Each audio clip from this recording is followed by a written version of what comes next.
오늘 우리에게 주신 하나님 말씀 시편 103편 1절에서 11절까지 말씀입니다.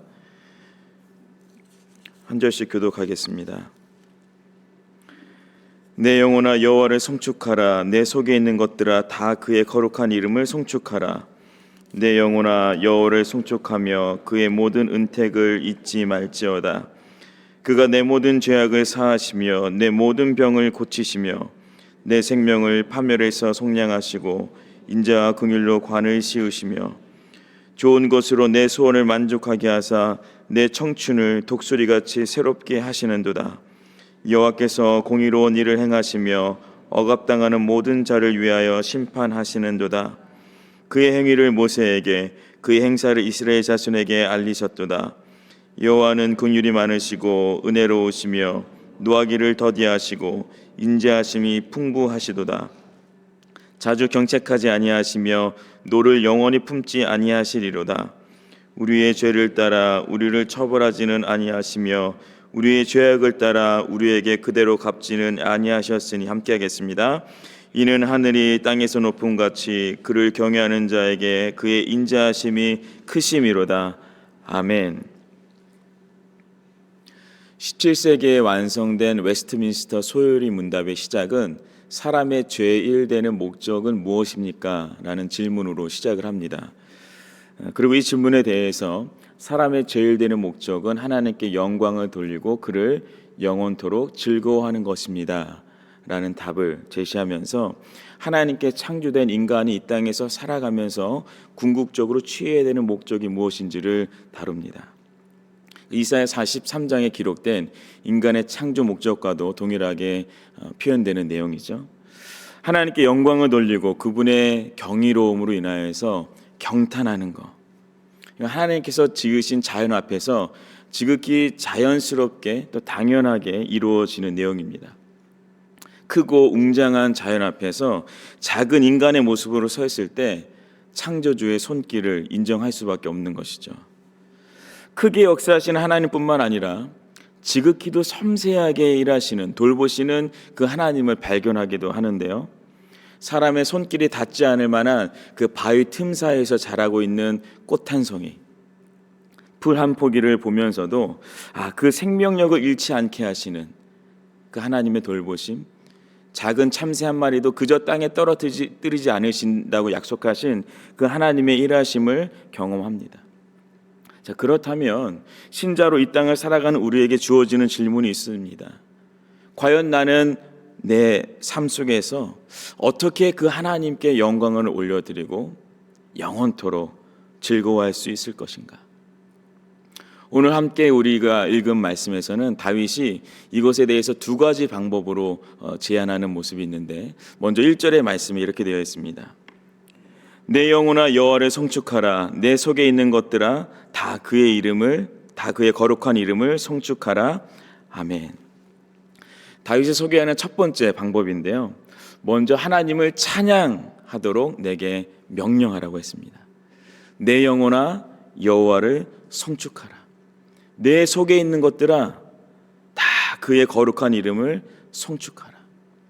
내 속에 있는 모든 것들에게 명령하는 겁니다. 마음과 생각과 육신, 내 몸을 구성하는 모든 것에 명령하는 거죠. 하나님을 찬양하라. 하나님께 영광 돌려라. 또 하나님을 즐거워하라. 단순히 마음속으로 이 결단하는 것에 그치는 것이 아니라 이 명령을 머리끝부터 발끝까지 전하는 겁니다. 문득 질문이 들었습니다. 사람의 목적, 창조된 사람의 목적이 하나님을 영원토록 즐거워하는 것이고 하나님을 찬양하는 것이라면 이런 일은 누가 시키지 않아도 마땅히 알아서 해야 되는 거 아닐까요? 너무나 자연스러워서 하나님을 찬양하지 않고서는 견딜 수 없는 것이 자연스러운 사실이어야 되는 게 아닐까요? 물론 우리 인생이 크고 웅장한 국립공원을 방문한 것처럼 어디를 둘러보아도 경탄을 금치 못할 정도가 된다면 이 일을 하는 게 가능할지 모르겠습니다. 여기를 보아도 하나님의 크신 일하심이 발견되고 저기를 보아도 하나님의 돌보심이 너무나 당연하게 발견되다 보니까 정말 우리 삶이 그런 걸로 채워진다면 날이 새는 줄 모르고 하나님을 찬양하고 높여드리는 그 일 해낼 수 있을 겁니다. 그러나 다윗의 인생이 늘 그렇지는 않았습니다. 우리의 인생도 늘 그럴 수는 없죠. 때로는 도저히 이해할 수 없고 감당하기 버거우며 비록 일찍 눈을 떴음에도 불구하고 자리에서 몸을 일으키기 쉽지 않은 그러한 인생의 계절을 지날 때가 있습니다. 이러한 시기에 그저 상황의 흐름에 내 의식을 맡겨버리면 과연 하나님이 나와 함께 하시는가? 하나님이 내 삶에 관여하고 계시는가? 심지어 하나님이 계시는가? 라는 질문을 던지기도 합니다. 우리가 잘 아는 변증가 C.S. 루이스라는 분이 이 고통의 문제, 고난에 대해서 두 가지의 책을 썼는데 하나는 이 고통의 문제라는 책이고 다른 하나는 헤아려 본 슬픔이라는 책입니다. 이 두 가지 모두 고난에 관한 책인데 그 책을 쓴 저자의 입장이 좀 다릅니다.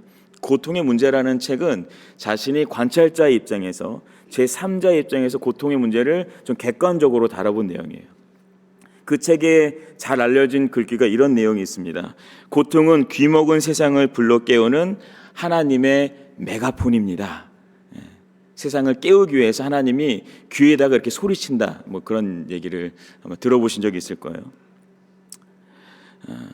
반면에 헤아려 본 슬픔이라는 책은요, 그가 직접 겪은 이 고통의 문제를 1인칭 시점으로 다뤄본 내용입니다. 그의 말년에 이제 뒤늦게 만난 이제 아내가 4년 동안 투병하게 되는데 투병 후 결국 생을 마감하게 됩니다. 그리고 나서 이 책을 썼는데 거기에는요 이런 글귀가 등장합니다. 하나님은 어디 계시는가? 또 이런 말도 있어요. 왜 그분은 우리가 번성할 때는 사령관처럼 군림하시다가 환난할 때에는 이토록 도움을 주시는데 인색해지시는 것인가? 이처럼 하나님을 믿는 자들도 하나님이 침묵하시고 나타내지 않는 상황들을 맞이할 때가 있습니다. 그래서 시편 83편 1절에도 이런 말씀이 있죠. 하나님이여 침묵하지 마소서, 하나님이여 잠잠하지 마시고 조용하지 마소서. 분명히 계신 건 알겠는데 나에게 침묵하시는 그 하나님을 우리가 만나게 됩니다. 그래서 이처럼 하나님을 믿는 자들도요, 그냥 여호와를 성축하고 그의 영광을 드러내는 그 일들을 상황 속에서만 찾아내려고 하다 보면 하나님을 찬양하는 일이 원래 행사 그걸로 그칠 경우도 많이 있습니다. 그러나 매일 아침마다 매일 저녁마다 내가 내 영혼에 선포를 하면 그 결과가 달라집니다. 상황 때문에 하나님을 높이거나 하나님을 찬양하는 것이 아니라 어떤 상황에서도 하나님께 영광을 돌리고 그분을 즐거워할 수 있는 겁니다. 자, 이것을 위한 다윗의 두 번째 방법이 무엇인가? 2절 말씀이 이렇게 되어 있습니다. 내 영혼아 여호와를 성축하며 그의 모든 은택을 잊지 말지어다. 아멘. 하나님의 모든 은택을 잊지 말지어다 라고 했습니다. 하나님이 베푸신 은혜를 잊지 말라는 겁니다. 기억하라는 겁니다. 하나님께서 이미 행하신 일들이 무엇인지에 대해서 이제 3절부터 쭉 소개를 하는데 어떤 내용들이냐면 나의 죄를 사하여서 주신 일, 병을 고쳐주신 일, 인자와 긍휼로 삶의 고비고비를 지나가게 하신 일, 줄일 때는 먹게 하셨고 궁핍하지 않게 하시고 풍부하게 하신 일, 좋은 것으로 만족하게 하신 일, 독수리처럼 날개 올라가게 하신 일, 그 일들을 기억하라는 겁니다. 결국 하나님의 모든 은택을 잊지 말라는 말은요, 하나님이 행하신 일들을 찾고 그것을 기억하라는 의미입니다. 우리의 땅을 살아가면서 하나님을 영화롭게 하는 자로 살아가느냐 마느냐를 결정하는 아주 중요한 삶의 자세가 있습니다. 바로 하나님이 하신 일을 찾는 자세와 내가 해낸 일을 찾는 자세입니다. 내가 해낸 일을 찾는 자세로 인생을 살아가는 모습이 어떠한지가 전도서 2장 3절에 나오는데요. 이렇게 되어 있습니다. 내가 내 마음으로 깊이 생각하기를 내가 어떻게 하여야 내 마음을 지혜로 다스리면서 술로 내 육신을 즐겁게 할까? 또 내가 어떻게 하여야 천하의 인생들이 그들의 인생을 살아가는 동안 어떤 것이 선한 일인지를 알아볼 때까지 내 어리석음을 꼭 붙잡아 둘까 하여. 그러니까 내 마음을 지혜로 다스리기 위해서 애쓰는 삶, 내 육신을 즐겁게 해보려고 노력하는 삶, 가능한 모든 것들을 누려보는 삶, 과연 인생에서 선한 것이 어떠한 것인지를 알아보기 위해서 모든 경우들을 살피고 경험하는 일들에 대해서 힘쓰는 그 삶의 모습을 말하는 거죠. 성경이 이 한 구절만 딱 읽었음에도 불구하고 이 삶이 얼마나 의욕적이고 열정이 있는지가 전해집니다. 이렇게 살아보려면 얼마나 대단한 열심으로 수고해야겠어요. 매사에 내가 최선으로 온갖 신경을 곤두세워서 답을 내려보는 겁니다. 답을 마련해 보는 겁니다. 어쩌면 우리의 인생에서도 일정 영역에 있어서는 우리가 이러한 태도로 임하는 경우가 있을 수도 있습니다. 그런데 이러한 삶의 결말이 무엇인지를 전도서 2장 20절에서는 이렇게 기록합니다. 이러므로 내가 해 아래에서 한 모든 수고에 대하여 내가 내 마음에 실망하였도다. 전도서에서는 내가 무엇을 했는지에 대한 질문으로 인생을 돌아보다가 결국 허무함의 끝을 발견하게 됩니다. 인생은 무겁고 인생은 괴롭다 라는 결론에 다다르는 거죠. 그렇게는 열의를 가지고 삶을 대해봤지만 결국 실망하게 됩니다. 그런데 오늘 우리가 읽은 시편의 흐름은 그 내용의 전개가 조금 다릅니다. 하나님이 무엇을 하셨는지에 대한 질문으로 인생을 돌아보다가 결국에 하나님을 찬양하게 됩니다. 자, 시편의 기자가 내리는 결론이 무엇인가? 8절의 말씀 같이 한번 읽겠습니다. 여호와는 긍휼이 많으시고 은혜로우시며 노하기를 더디하시고 인자하심이 풍부하시도다. 아멘. 하나님은 긍휼이 많으시다. 이 결론에 이르게 됩니다. 하나님께서 행하신 일들을 찾아내고 그것을 막 기억하다 보니까 결국은 하나님의 풍성한 긍휼로 인하여서 내 삶이 어디에 놓여있든지 간에 찬양할 수가 있는 겁니다. 결국 오늘을 살아가는 우리는요, 더 가져야 한다는 결심에서 이미 받은 것을 기억하는 태도로 바뀌어야 됩니다. 내가 성취하고 완성하는 삶의 자세가 아니라 하나님께서 퍼즐 조각과도 같은 일상의 단편들 속에 채워주신 그 긍휼의 연결고리들을 찾아가면서 다시 한번 주님을 바라보는 거죠.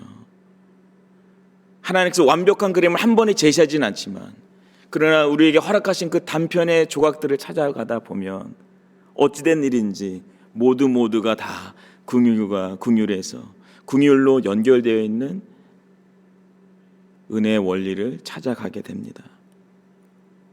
내가 해낸 일들과 할 수 있는 일들에 집중하면 답이 없지만 하나님께서 행한 일들과 그분의 일하심에 집중하면 고통 속에서도 환난 속에서도 안개가 자욱할 때에도 찬양할 수 있는 겁니다. 비록 큰 소리가 아니어도 나지막하고 조용한 음성이라 하더라도 그 자리에서 크고도 높으신 하나님을 고백할 수 있는 겁니다. 고난의 종점에서 하나님이 기다리고 계심을 믿고 믿음으로 우리의 삶을 감당하는 저와 여러분이 되시길 소망합니다. 디모데전서 4장 4절과 5절에 이런 말씀이 있습니다. 하나님께서 지으신 모든 것이 선함에 감사함으로 받으면 버릴 것이 없나니 하나님의 말씀과 기도로 거룩하여짐이라. 아멘. 어느 순모임에서 감사 노트에 대해서 나눈 적이 있었는데 우리가 지금 이제 순모임 사랑에 대해서 나누잖아요. 사랑에 대한 주제를 가지고 계속해서 모이는데 결국 그리스도의 사랑에 충만히 거하고 또 그 사랑으로 교만하지 않으며 누군가를 더 세워주려면 나에게 집중하는 것이 아니라 하나님께 집중하는 것이 필요하다는 결론을 내리게 됩니다. 그래서 하나님이 행하신 일을 더 찾기 위해서 이제 이 감사 노트를 실천하는 모습을 이제 제가 보게 되었습니다.